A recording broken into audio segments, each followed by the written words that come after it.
a podcast about nothing. But I also think, I know for me this year, and I don't know if it was the lock-in, I don't know if it was everything that was going on, or it could be the podcast, because I really feel like this year I started being comfortable and accepting me. And I don't think I've necessarily changed. This is what I want to know. How do you know you're comfortable with yourself? Not giving a fuck. About what, though? Anything or anybody, what anybody has to say. I am who I am. So on what terms do you know that you're implementing not caring and you're being comfortable every single day? When somebody says something and you're like, cool. And then you keep going your path. I can honestly say, because I was thinking about this the other day, my whole life, I've moved the way other people wanted me to move. I think that's where we're similar. But we both, and this is what I told you earlier. Like, this is exactly what I told you earlier. It's not so much that you've been suppressed. It's just you've looked around a lot and realized, like, people are uncomfortable with who I am. Y'all uncomfortable with me. Yeah. That's why I tell people about the fat thing. Y'all uncomfortable with my fat more than I am. That's the example, but that's not what I'm talking about. But when it comes to you, like, the worst decision, bad to say, is like, I can say as a kid was listening to what people that I cared about, opinion, what they had to say to me. That was probably the worst. And it's not even just I didn't listening. change it. It was I beat myself up because I couldn't measure up to it. That's even worse. Yeah. You get what I'm saying? So it's like, one is the most horrible decision I've probably ever made. I think that's what it is. Beating yourself up and not being gracious to yourself based on other people's opinion of you. Yeah, because you would rather people be quiet and not understand, or like understand and not be against you and stuff like that. But when I realized, like, I literally can't act any different because I don't know what else to do. Yeah. And people just won't, they'll just keep implementing on you what they need, what they feel. And that's when I feel like I started to shift and move and to recognize, like, okay, I'm never going to be like what you want me to be. Like, it's not even going to work. You might as well cut me off and I'll be okay. You know? I think that's what the difference is. But that's where we have similarities, because it's not like, I mean, I'm not wild. Like, my personality is not crazy. I think it's more so just I think it's just more so the way I've turned out to be, or the way I am, that people don't recognize. They're like, why? I think people perceive you to be wild because they don't know what you're doing. Who don't know what I'm doing? They don't see you. You're not. Oh, yeah. So people are like, oh, she out there wilding. It's like, but when did you see? When did you see this happening? I ask people all the time, like, with the phone thing, Lord have mercy. I ask people all the time, and I'm like, so what do you think I do in my free time? Like, what do you think? Not talk to y'all? That's it. That's the problem. That's it. So when you ain't doing that, that's a problem for people. Yeah. When you don't follow along with what they want you to do. When people don't understand, it creates fear and insecurities within themselves, and they project that onto you, and therefore. And another thing too, I've never been a bullshitter. That's one thing I noticed in school. That's like, you know, the people, like, I was one of those people who used to come teach. What's up? I ain't got it. Like, I didn't do it. It's not complete. What's the next step? How we gonna get up out of this? I was a bullshitter. And I know a lot of people who are like, bullshit, and they look back like, damn, how did I do it?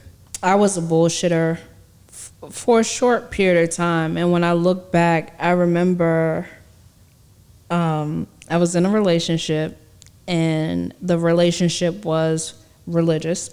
And I changed my life.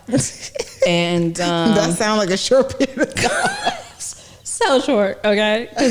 I'm laughing at Bible stories about Moses, okay? Being mad at God, okay? I'm trying to find them Bible stories. But yeah, I was religious, found God, went to church on a Sabbath. Oh, you did a lot. Didn't eat pork, didn't eat shrimp, didn't eat crab, didn't, you know, I didn't I didn't work after sunset on Friday to sunset on Saturday. Like, it was a whole thing. Bullshitter, okay? But I felt that's what I needed to be. That's why I said my whole life, I feel like I tried to be what other people needed me to be at the time. And I remember talking to one of my cousins, and the whole conversation was, I found God, and, yes, the Sabbath, sundown, sunrise, pray. And she said, okay. And she said something to me like, I can't remember, but she called me out on my BS. And I'll never forget that day because, one, it hurt my feelings. Obviously, because I remember she said, don't take it too far, Mother Teresa, or something like that. Like, not Mother Teresa. I would have been cracking up. Not Mother Teresa. She called me on my bullshit. It hurt my feelings, but it also made me realize, like, what the fuck? You ain't fooling no fuck about it. Yeah, like, what the fuck are you doing? And I was, that time of my life was so ridiculous. That was just one point. It's necessary, though. I feel like to realize that you're a bullshitter. To realize that you're a bullshitter, or to realize that, okay, this isn't for me. You know what I'm saying? Like, this isn't for me, and I'm not going to become comfortable in somebody else's routine just to satisfy somebody that, one, I probably don't talk to every day, or I'm not around all the time, because it's never been for people that I've been around every single day. I mean, my mom, of course, but she's also like be free, like, be a butterfly. Like, all right, girl, I'm gonna transform for you overnight. So, like, yeah, it's like I had to think, not to like shit on your parents, but ask your parents to show them their degrees. Ask them to show y'all their degrees. On degrees in what? School. Well, what's that have to do with anything? Because half of them dropped out, and they'll implement going to school. Did you actually get your degree? I want to see it. Y'all didn't pay the rest of y'all student loans. I want to see the degree. Oh, you talking about college? Anything. High school. Pick something. Just ask to see it. And I can guarantee you, a lot of people going to change their minds. No, see, what I'm saying is, like you need to go. You need to be better than me, okay? What I want, exactly. I want a better life for you. Because it's a serious thing to sit back and look back like, I feel bamboozled. That's how I felt. Like, I felt bamboozled. Like, now that I think about it, I ain't see near one of y'all degrees. I ain't see no high school, nothing. I didn't see nothing. You and I struggle with that because, neither one of us graduated from college. And we always talk about going back, but it's like, why? Education is important. Education is important. That piece of paper isn't. The piece of paper is literally to show that you were dedicated for 4 years to doing something. That's how I feel. To build relationships, to show that you can complete something. It's like social skills. It's like all that. That's what school is, in my opinion. But somebody can be very educated and not have a piece of paper. For example, my husband. He is one of the most educated, one of the smartest people I know in this world. And I'm not saying that because we have kids and because of our life insurance policies and who's the beneficiary. I'm not saying any of that. She said it. What I'm saying is, it's out of love. No, but seriously, like, I mean, we talk about this all the time. Like, it changes my mind about just life in general all the time. I come to him like, da-da-da-da. He's like, look, the numbers here. But he's educated dividends. on what he wants to do. I feel like college is a great tool.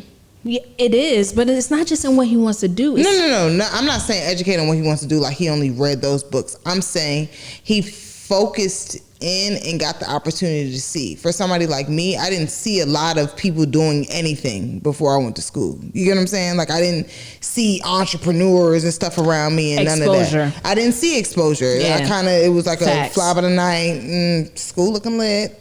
sign up, Sally Mae, where you at? Like, it was kind of like that. I had the time of my life in school. I ain't even gonna hold you. But I feel like it's a great stepping stool for like all the other skills that you said. If you know specifically what it is that you want to do, don't hold yourself back from going to learn. If you want to be a doctor, like I always tell lawyer, people, a clear vision is a blessing. Absolutely. If you have a clear vision about something, that ain't nothing to play with. Not you know at what all. I'm saying? I'm still looking for some clarity. You know what I'm saying? I can't lie. You and me both. But it's a real thing, and that's like if you have a clear vision and you see something that you're doing play out, daydreaming, whatever you're doing, and it keeps replaying in your head, you might need to follow that.